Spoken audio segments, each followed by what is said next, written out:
कैसे हो आप सब। आई होप आप सब अच्छे होंगे और मज़े में होंगे। और वेलकम है आप सभी का। आज की इस वीडियो में बात करेंगे बिटकॉइन की, क्रिप्टो मार्केट की क्या हाल चल रहे हैं। और बिटकॉइन आपको पता है कल रात को ही लिटिल पंप हमको दिखाया, तब से लेवल ना तो नीचे गए हैं ना ही उससे ऊपर गए हैं। और 26,700-800 की रेंज में अब आज की डेट में बिटकॉइन आ चुका है ना। तो अगर आप देखो 26,300 पे चल रहे थे, 26,900 तक का लो हाई लगाया। और अभी जो लेवल्स हैं वो आप देखोगे तो एक तरह से 700-800 पे टिके हुए हैं। और हो सकता है कि थोड़ा सा नीचे का लेवल दिख जाए, ठीक है, क्विक नीचे का लेवल दिखे और क्विक ऊपर का। क्यों? क्योंकि अब क्लोजिंग में ज़्यादा टाइम नहीं है। मंथली क्लोजिंग बिटकॉइन कहाँ देता है ये देखना सबसे ज़्यादा ज़रूरी है ना। मंथली क्लोजिंग बहुत मैटर करती है, उसके साथ साथ वीकली क्लोजिंग का टाइम भी नज़दीक आ रहा है। तो ये क्लोजिंग हो गई और उसके साथ डेप्थ सीलिंग का जो मामला चल रहा है उसका क्या सॉल्यूशन निकलता है पूरी तरह।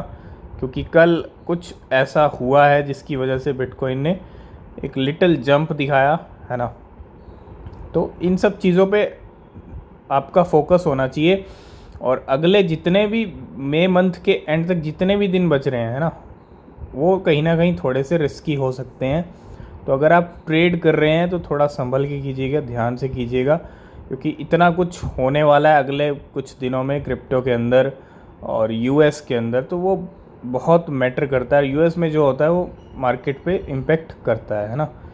तो ये करंट लेवल हैं 26,700 पे, और हो सकता है फिर से 26,300-400 पे हम आ जाएं, क्योंकि बिटकॉइन अभी तक 25,700 के लेवल को, उन लेवल्स को ब्रेक नहीं कर पाया है ना।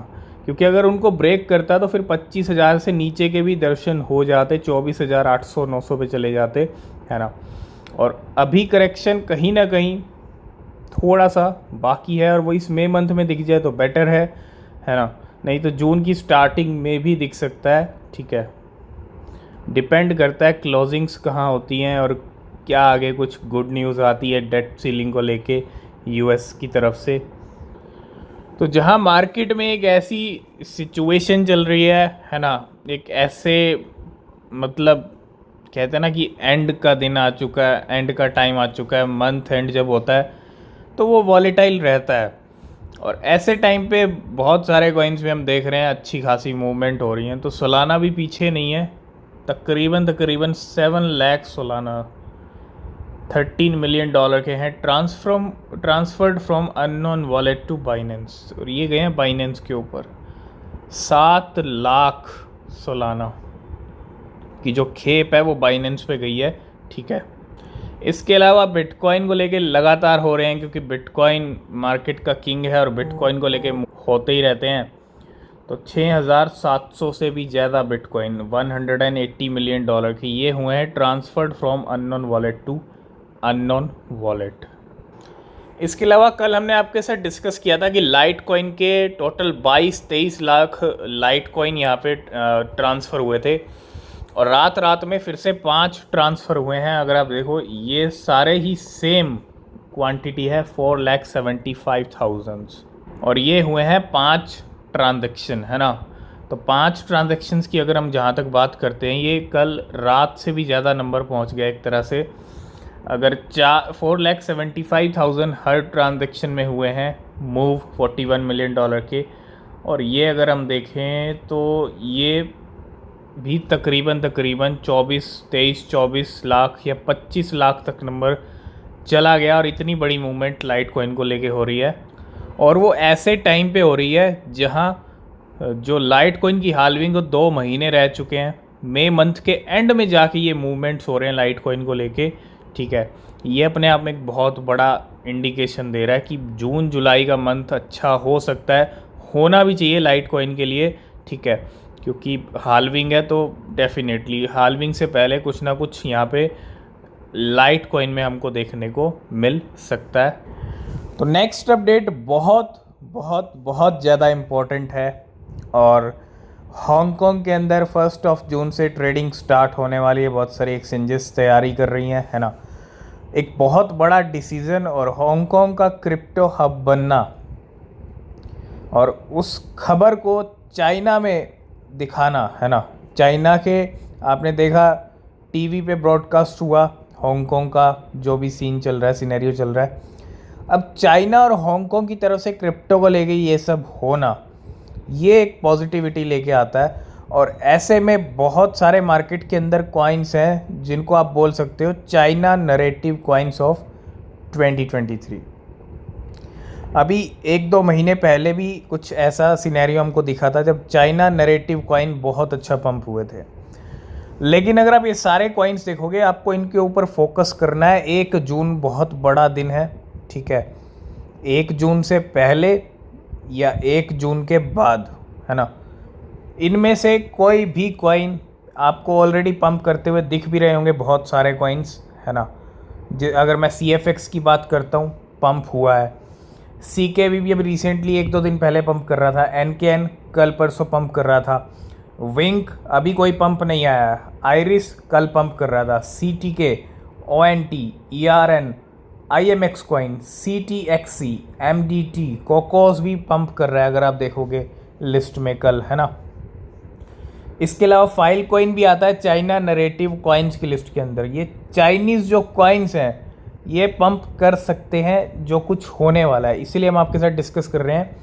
इसके अलावा वी चेन भी है, वी चेन का कॉइन वी थोर भी है इसके अंदर, WTC भी है, QLC भी है, की भी है, जो अभी रिसेंटली काफ़ी अच्छा पंप हुआ है। देखो चाइना नरेटिव कॉइन अच्छे पंप हुए हैं। इनमें से अगर आप 2-3 दिन पहले देखेंगे, की का बहुत अच्छा प्राइस इंक्रीज हुआ, नो डाउट। PHB कल भी पंप कर रहा था। डॉट का कोई बड़ा पंप नहीं है। IOST, नियो, ये कुछ ऐसे कॉइन्स हैं जिन पे आपको फोकस करना पड़ेगा, क्योंकि चाइना और हांगकांग की तरफ से अगर अच्छी न्यूज़ आ रही हैं, खबरें आ रही हैं क्रिप्टो को लेके, तो फिर हो सकता है कि ये चाइना नरेटिव कॉइन और भी आपको पंप करते हुए दिख जाएं। और हमेशा टाइम पे इनमें से आपको कॉइन पंप करते हुए दिखे भी होंगे, चाइना नरेटिव की जहाँ तक हम बात करते हैं, है ना। इसके अलावा अगर हम मार्केट में देखें तो क्या चल रहा है, क्या लिक्विडेशंस हो रहे हैं, वो भी जानना बहुत ज़रूरी है। अगर आप यहाँ पे देखेंगे पिछले 1 घंटे के अंदर सबसे ज़्यादा जो लिक्विडेशन किए हैं वो पेपे ने किए हैं, उसके बाद ARPA ने करे हैं। ARPA की जहाँ तक बात करता हूँ, ये तो पिछले कुछ दिनों से शॉर्ट्स वालों के बड़े लिक्विडेशन कर चुका है। पेपे भी इस लिस्ट में आ चुका है, ठीक है।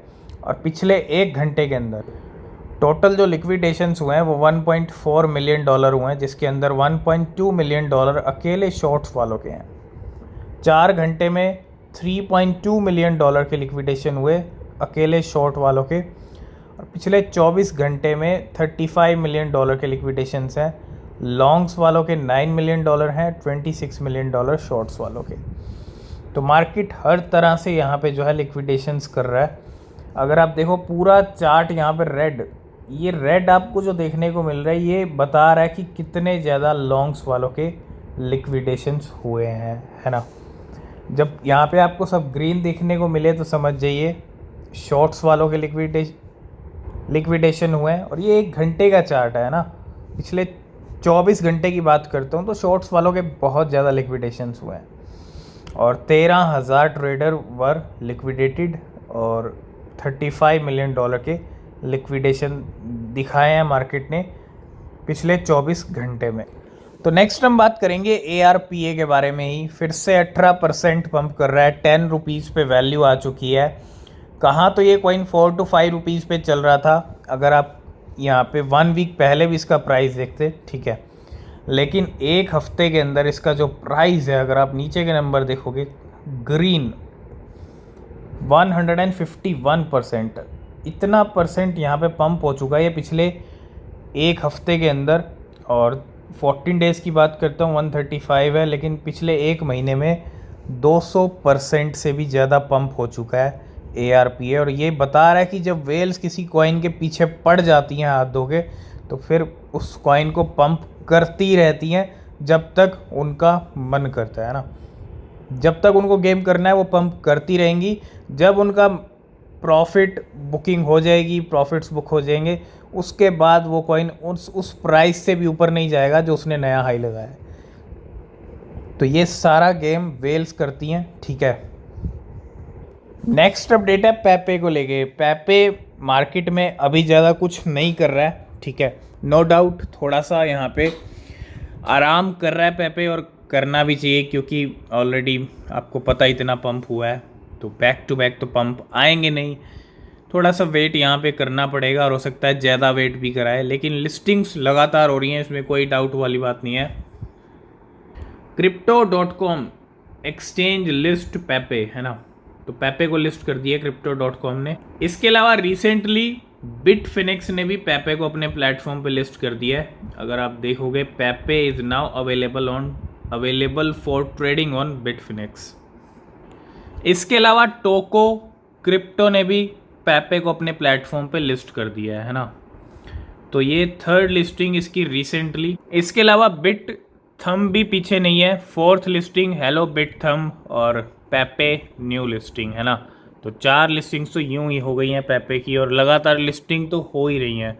अभी मार्केट में कुछ भी नहीं कर रहा है पेपे, तो देखते हैं कब तक कुछ नहीं करता और कब तक काम चलता रहता है पेपे का बिना कुछ किए, है ना, क्योंकि मार्केट में आया है तो कुछ ना कुछ करना पड़ेगा आगे जाने के लिए। अभी रिसेंटली बिटगट ने वीटा इनू में अच्छा इन्वेस्टमेंट किया था।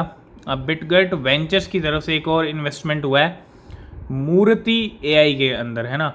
अगर आप देखो, we are thrilled to announce that we have made an strategic investment of $2.1 million, किसके अंदर, बिटगट एंड मूर्ति एआई, है ना। तो ये एक नया इन्वेस्टमेंट बिटगट का मूर्ति एआई के अंदर, ठीक है। तो आज की इस वीडियो को करते हैं यहीं पे एंड। वीडियो पसंद आया लाइक शेयर कमेंट कीजिएगा। कोई भी क्वेश्चन कोई भी सवाल है पूछ सकते हैं। नीचे डिस्क्रिप्शन में टेलीग्राम ट्विटर के लिंक हैं, ज्वाइन नहीं किया है तो कर लेना, कोई अपडेट मिस नहीं होगा।